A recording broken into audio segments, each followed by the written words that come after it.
Pinarung swaraning pradangga munyah angrangin, ana ganda arum angambar ngebagi jroning sasana pawiwahan.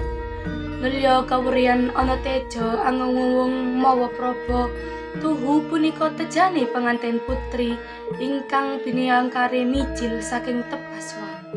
Pinanti manjing sasana rinengga. Sampating busana ingkang angemba busananing Prameswarinata kinan saking Mandrawa abyor mompyor patinggal lebyor pating calor. Katempo ing pandam kurung ingkang angrenggani, namun cinandra kadya kilat aseseri.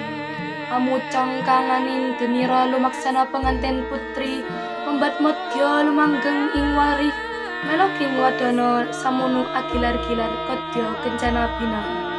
Sunaring netra adamur kanginan. Kicating padha katon galebu dening rerengganing canela ingkang tinaretes ing sesotyana waretna. Kinanta ing wardya candrane kaya wretu angga sasra lumaku ing wancitan. Prakteng madyaning sasana pawiwahan kagiat kagora kang apindo sitaresmi inggih Gusti Hakim pawiwahan. Dene uninga sanggianing para tamu kakung sumawani putri. Wis kebak berambalabar angebeki jroning pawiwahan. Nganti kaya andoyong-doyongna pancak sajudining Pandhapi Agung Bale Winang. Marma tumanduking raos ingkang dahat tumanem ing kalbu Yai Halinobong jroning wardaya dalem karoban ing memanis ingkang tuhutan kamawa cinitra ing ukara.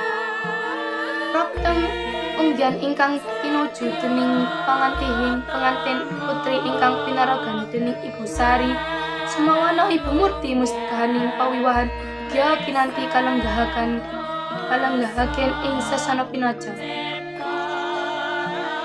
Nalika samana kawistra Sri Pangantian wis lenggah anggana raras dampyak ingkang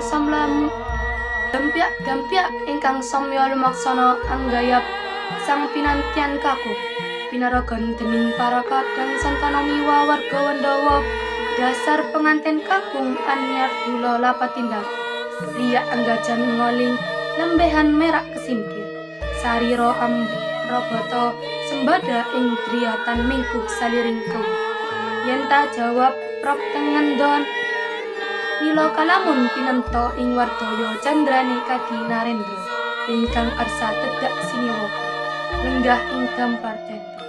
Prakteng unggian kang tinuju sang pinangantian kakung sumawana ingkang samya umiring lampah sami dene aparantunan wonten ing wiwatining pawiwahan. Nalika samana penganten kakung dahat ngungun-angungani eden-eden kang angrenggani tawiling wiwara dumadi saking Pradaparan Wandiwara waringin tulya asli.